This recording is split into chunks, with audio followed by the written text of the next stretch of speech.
1 James chapter 1, verses 16 and 17. My dear brothers and sisters, do not be fooled about this. Every good action and every perfect gift is from God.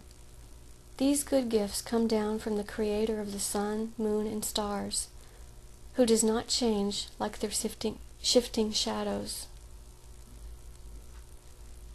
Oh, does He ever provide? You are not going to believe this. I decided to get a head start on tomorrow's work. You know, my new business plan. I'm a man with a plan. I just need some copper. So me and Old Yeller head out for town. Just need to investigate. Do a little window shopping and price comparisons. Not sure how much this copper's going to set me back. So I'm walking along, and I hear a faint tune in the air, sort of a funky melody, like nothing I ever heard. Had a beat that made me want to slap the dog. The sound grew louder and louder, and I turned and looked. It was coming from a vehicle. This vehicle slows down and pulls over to the side of the road right behind me. I played like I never saw it. Don't trust strangers that just drive through these parts. Then something unexpected happened. I heard some young chap yell at me from the car. Just plumb stuck his head out and hollered out at me. He goes, "Hey, you old fart, need some copper?" I stopped in my tracks. Was I imagining things? You won't believe what happened next.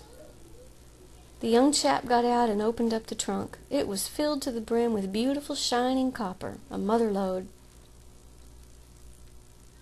I stood there in a daze. The young chap appeared nervous, looking over his shoulder real fast. Then he said, $200 and it's all yours. Well, that sounded a bit steep, but I agreed. What a fine young businessman this chap was. I started to tell him so, but he cut me off and yelled, "Just hand over the freaking dough, you punk-ass old bastard." I need a guy voice to be reading this. It would be so much better. I just don't have the energy to try to... Yeah, okay. What an aggressive sales move. I paid the young whippersnapper and tipped my hat. The copper almost broke my back, it was so heavy. So I halved the load, draping a few coils around Old Yeller's neck. He whimpered, but he managed just fine. We plodded our way back home, tired and sore, but filled with gratitude for this blessing from above. Now I am properly equipped to rig up my still. I am going to get to work on it first thing in the morning.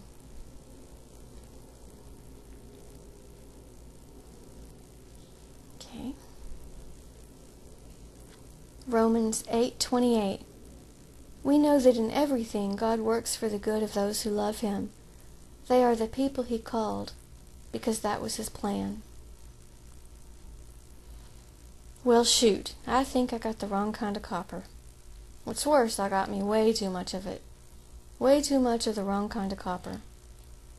It dawned on me this morning, as I was taking a good look at it. Oh, don't get me wrong, I'm still mighty proud of it. But see, it ain't hollow. I just been sitting here all morning just thinking, what am I going to do with it all? It ain't like it came with a return policy or nothing. So I'm going to pray about it. His word tells me that He is able to take any old wretched pickle I'm in and turn it into something good. Maybe even something grand, who knows?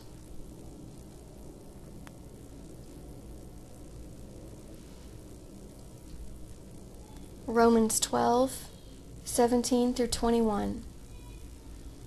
If someone does wrong to you, do not pay him back by doing wrong to him.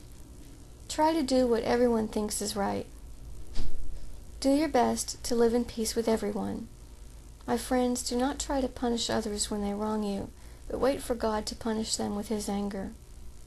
It is written, "I will punish those who do wrong. I will repay them, says the Lord." But you should do this. If your enemy is hungry, feed him. If he is thirsty, give him a drink. Doing this will be like pouring burning coals on his head. Do not let evil defeat you, but defeat evil by doing good. Well, I don't know about you, but I find it mighty hard to do good to those who mess with me. I just don't know if I can go along with that good recommendation. See, I know how to forgive and all, but that furry wretch of a bear, he plumb nearly took my arm off. I think I already told you about that. So that's why I did what I did today. I've been hard at work, making something. Oh, it's grand, let me tell you. I took all that copper, see, and I crafted me a trap. A big old bear trap. The biggest one you ever laid eyes on. It's about 8 feet high and 4 feet wide and got a hinged door. Boy, I tell you what, old Fluffy ain't heard the last of me. I'm going to cook me up some grub now and sit on the porch for a little while. I got to think about what kind of bait to use. You'll be hearing back from me.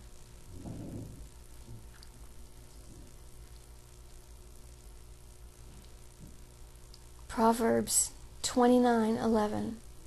Foolish people lose their tempers, but wise people control theirs. I, he, you, it, no, wait.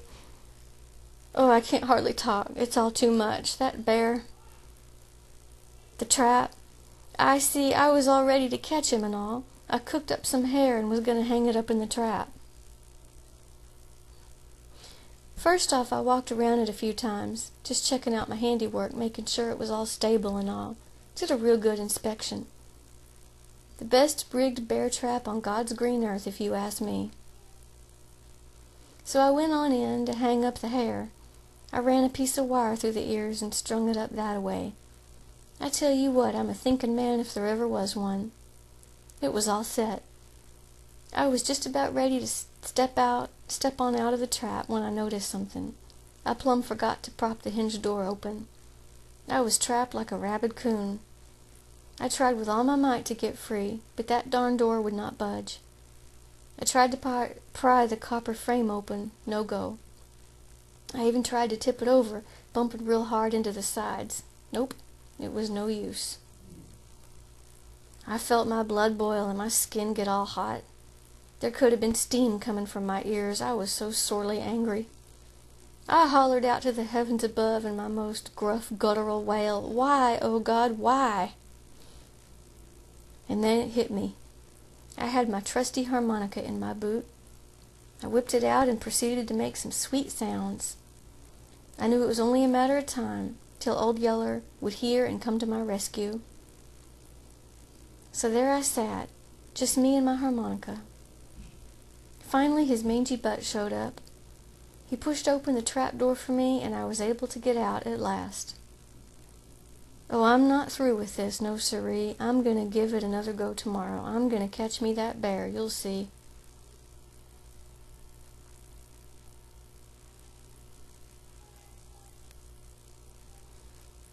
Hebrews 11:1.